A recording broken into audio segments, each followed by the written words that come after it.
வணக்கம், வணக்கம் அருந்தமிழ் உறவுகளே! எப்படி இருக்கீங்க? பார்வதியோட பேச்சுக்கு மயங்காமல் கம்ருதீன் வந்து கிட்டத்தட்ட ஒரு 2 மணி நேரம் டஃப் குடுத்தாரு அப்படிங்கிறது தான். அதேபோல நம்ம அரோராவோட நேத்து நைட் பேசிட்டு இருக்கும்போது, அரோரா தான் போட்டு குடுத்தாங்கன்னு நெனைக்கிறேன். "நீ வந்து நெய் எடுத்த இல்லையா? அதெல்லாம் அவங்க வந்து போட்டு குடுத்துட்டாங்க மச்சான்" அப்படின்ட்டாங்க. அதுல கம்ருதீன் வந்து கொதித்து போயிருந்தாரு. அதுக்கு நடுவுல ஊடால வந்து திவ்யா மற்றும் வினோத், பிரஜன்லாம் கொஞ்சம் எரியிற கொள்ளியில எண்ணெய ஊத்துனாங்க. அந்த கோவத்துல உள்ள போனாரு பாருங்க. ஒரு டேபிள்ல உட்கார்ந்து சாப்பிட்டு இருந்தாரு. அவங்களும் வந்தாங்க. மெதுவா சாப்பிட்டே இருந்தாரு. அப்போ வந்து ஒரு சில விஷயங்கள சொன்னாரு. இனிமே நம்ம வந்து ஃப்ரெண்ட்லியாவே இருப்போம்" அப்படின்னு. "என்ன ப்ரோ சொல்ற?" அப்படிங்கிறாங்க அவங்க.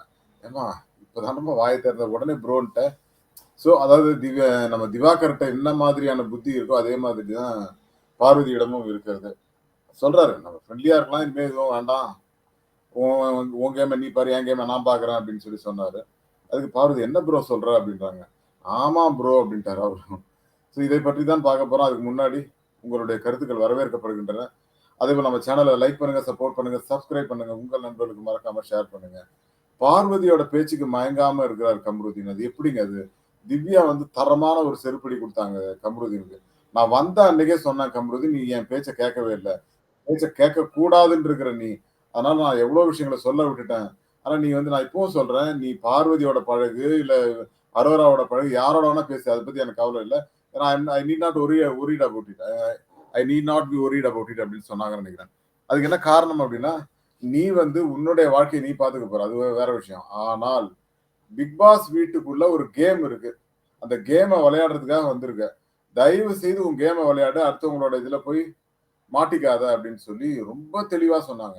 அதுக்கு கம்ருதீன் வந்து, "என்ன என் கேம்ல அவங்க ஒண்ணும் பண்ணலையே" அப்படின்னு ஏதோ சொன்னாரா? அதுக்கு ஒரே வார்த்தை சொன்னாங்க. அவங்களுக்கு கண்ணுல அடிபட்டிருக்கு. இப்ப நம்ம இந்த ராஜாங்கம் டாஸ்க் விளையாடிட்டு இருக்கோம். இதுல என்ன ஒரு ஸ்டேட்மெண்ட் சொன்னாங்க அவங்க? அதாவது இந்த கண்ணு அடிபட்டதுக்கு காரணமே கம்ருதீன் தான். ஆ நான் லவ் பண்ணலன்னு சொல்லி அடிச்சுட்டாரு அப்படிங்கிற மாரி ஏதோ ஒரு கதைய கிரியேட் பண்ணாங்க.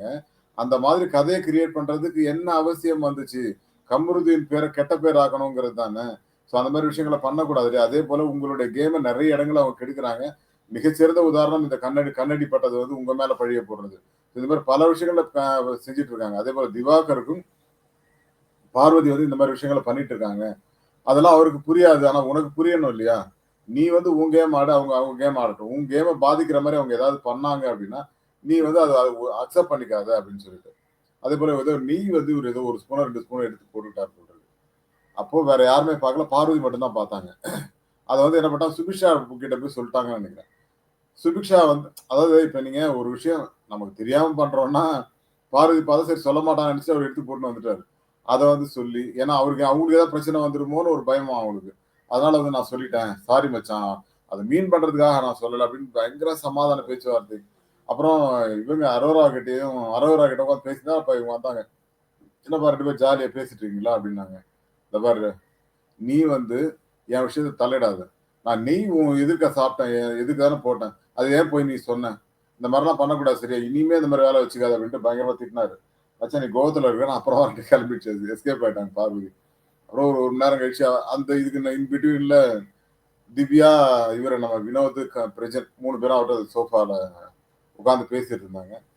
அப்ப கமருதீன் வந்து இந்த விஷயத்த சொல்லும்போது, "நாங்க ஏற்கனவே சொல்லிட்டோங்க. நீங்க எங்க பேச்ச கேட்கல. நாங்க வந்த அன்னைக்கே சொல்லிட்டோம். பார்வதியோட சேராத. அது உனக்கு நல்லது இல்லன்னு நாங்க தெளிவா சொல்லிட்டோம். அது உனக்கு புரியலன்னா நாங்க ஒண்ணும் பண்ண முடியாது. இப்பவும் அதே ஸ்டேட்மெண்ட் தான். அது அப்படியே தான் இருக்கு. பார்வதி உன் கேம்ல மூக்க நுழைச்சு, உன் பேர கெடுத்துட்டு அவ மேல வரணும்னு பார்க்குறா. இப்ப திவாகர் அப்படிதான் பண்ணிட்டு இருக்காங்க. அதே மாதிரி உன்னையும் அப்படி பண்றாங்க. தயவு செய்து நீ உன் கேம் ஆடு. அவங்க அவங்க கேம் ஆடட்டும். நீ வந்து எதுலயும் தலையிடாத. நீ ஃப்ரெண்ட்லியா இரு. என்ன வேணா பண்ணு. நீ உன் கதையெல்லாம் வெளியில போய் வச்சுக்கோ. நீ என்ன வேணா பண்ணிக்கோ. ஆனா உன் பேர் வந்து வெளியில கெட்டு போயிருக்குங்கிறதையும் அவங்க சொல்றாங்க. அந்த புரிதலே இல்லாம இருக்கிறியேப்பா கம்ருதீன். எப்படி இது அப்படிங்கிறத சொன்னா, இப்ப கம்ருதீனுக்கு வந்து அந்த பேசிக் நாலேட்ஜே இல்லங்க. ஆனா இப்பதான் கொஞ்சம் உரைக்குது அவருக்கு. அது நேத்து நைட் நடந்த சம்பவத்துக்கு அப்புறம் கொஞ்சம் உரைக்க ஆரம்பிச்சிருக்கு. இல்ல இல்லங்க நான் பார்த்துக்கிறேன். இனிமே பண்றேன் அப்படின்ற மாரி கொஞ்சம் கொண்டு போறாரு. நான் என்ன சொல்றேன், ஒரு விஷயத்த தெளிவா புரிஞ்சுக்கணும் அப்படிங்கிறது தான். அது திவ்யா ரொம்ப அழகா சொன்னாங்க. நான் உன்கிட்ட வந்த உடனே சொன்னேன் கம்ருதீன். நீ புரிஞ்சுக்கல. 2வது என்கிட்ட பேசுற விருப்பமே உனக்கு இல்ல. ஆனா உனக்கு போக போக புரியும். நீயே என்கிட்ட வரும்போது நான் சொல்லிக்கலாம்னு விட்டேன். இப்ப சொல்றேன். பாரு கேம் பாரு ஆடுன்னு உன் கேம நீ ஆடு. அவங்க வந்து உன் கேம்ல இன்டர்ஃபியர் ஆகாம பார்த்துக்கோ. அதுதான் உன்னுடைய வெற்றிக்கு வழி.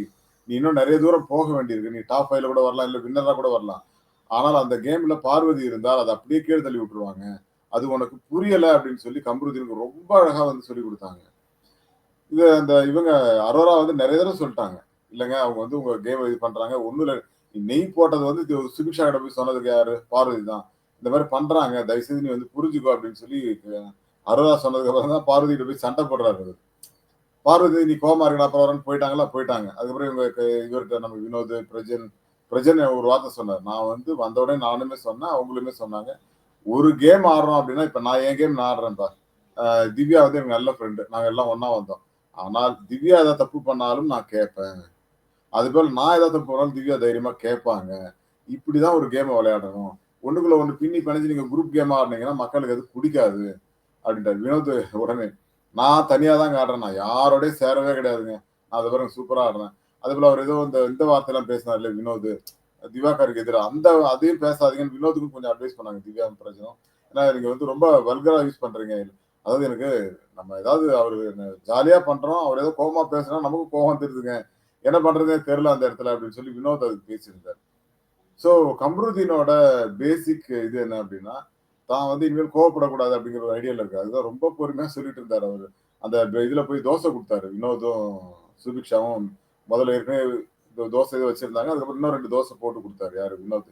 அவர் நெறைய சாப்பிட்டே இருந்தாரு. இந்த அம்மா பக்கத்துல உட்கார்ந்து சூடு ஏத்துது. "என்ன கம்ருதீன் நீ எல்லாத்தையும் தப்பா எடுத்துக்கிற பாத்தியா? நான் அந்த மாரியா? நான் இப்படி அப்படிலாம் சொல்லுவேனா? உன்ன பத்தி நான் சொல்லுவேனா?" அப்படின்னு சொல்லி ஒரே குஞ்சல்.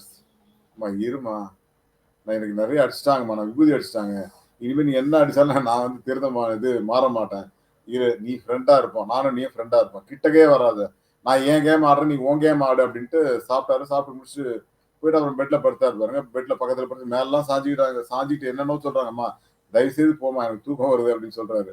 கேட்கவே இல்ல. கிட்டத்தட்ட 2 மணி நேரம் நான் தூங்க போட்டுமா அப்படின்னாங்க. இன்னும் 1 மணி நேரம் ஆச்சு. நான் தூங்க போட்டுமாங்கிறாங்க. அம்மா நாங்கலாம் வேற முழிச்சுட்டு இருக்கோம். போய் தூங்குமா நீ. ஏன்னா நமக்கு அங்கேருந்து ஏதாவது கன்டென்ட் வருமான்றத பார்க்குறோம் இல்லையா? நானும் 1 1/2 2 மணி வரைக்கும் பார்த்துட்டு இருக்கேன். போகவே இல்ல தூங்குறதுக்கு. ஸோ இப்படிதான் வந்து பார்வதி வந்து மேனிபுலேட் பண்றாங்க எல்லாரையும் அப்படிங்கிறது நல்லாவே தெரியுது. ஈவன் நேற்றைக்கு திவாகர் வந்து ஒரு கேம் ஆடுனார் இல்லையா?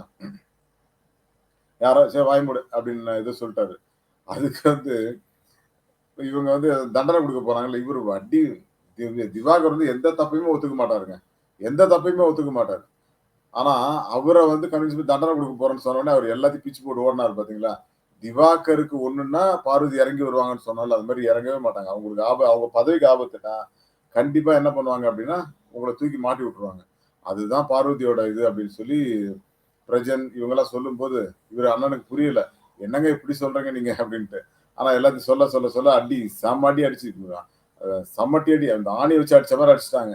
அதனால இவரு வந்து பார்வதி என்ன சொன்னாலும் கேட்கிற மாரி இல்லம்மா. நீ கிளம்புமா, போம்மா அப்டின்ட்டு 2 மணி நேரம் ஆச்சு, 2 1/2 மணி நேரம் ஆச்சு, 3 மணி நேரம் ஆச்சு. கன்வின்ஸ் ஆகல. சரி போடா நான் தூங்குறேன்னு போய் தூங்கிட்டாங்க. நாங்களும் அப்டிதாங்க இருந்தோம். 2 மணி வரைக்கும் பார்த்துட்டு இருந்தோங்க. அந்த அளவுக்கு ரொம்ப ரப்சர் பண்ணிட்டாங்க பார்வதி அவர்கள். பட் பார்வதிய பொறுத்தவரைக்கும் தன்னுடைய கேம் ஒண்ணும் இல்ல. பார்வதி திவாகர கீழ அடிச்சுட்டு கீழ மேல வந்துட்டாங்க. இப்ப அடுத்து கம்ருதீனே அடிச்சாங்கன்னா, அந்த வாக்குகள் அவங்களுக்கு வரும். அவங்க மேல டாப் 3ல வந்துருவாங்க. சிம்பிளான கால்குலேஷன். ரொம்ப அழகா பண்றாங்க பார்வதி. அதனால சொல்றேன். பார்வதியோட இத வந்து இன்னும் புரிஞ்சுக்கவே இல்ல இவரு. இப்பதான் புரிஞ்சுக்க ஆரம்பிச்சிருக்காரு கம்ருதீன்.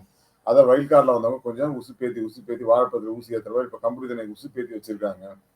கண்டிப்பா இந்த விஷயம் வந்து அப்படியே இருந்ததுன்னா, பார்வதி வெர்சஸ் கம்ருதீன் கூட மாறலாம். யாருக்கு தெரியும்?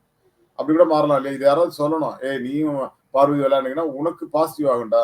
இப்ப திவ்யா இல்லாம, சாண்ட்ரா இல்லாம நீ விளையாடுனீங்கன்னா, அது வேற மாரி போகும். அதனால கொஞ்சம் கேர்ஃபுல்லா ஆடு அவங்க பார்வதியோட" அப்படின்னு சொன்னாங்கன்னா, இறங்கி அடிப்பாப்புல கம்ருதீன். ஆனா வெளியில போய் பார்த்துக்கலாமா ஃப்ரெண்ட்ஷிப்லாம். இங்க வந்து கேம் தான்மா அப்படின்னு நேத்து நைட் சொல்ட்டாரு. பட் அது தொடரப் போகிறாரா இல்லையாங்கிறத பொறுத்திருந்து பார்க்கலாம். Thank you all and bye to everyone. மீண்டும் சந்திப்போம். நன்றி மக்களே.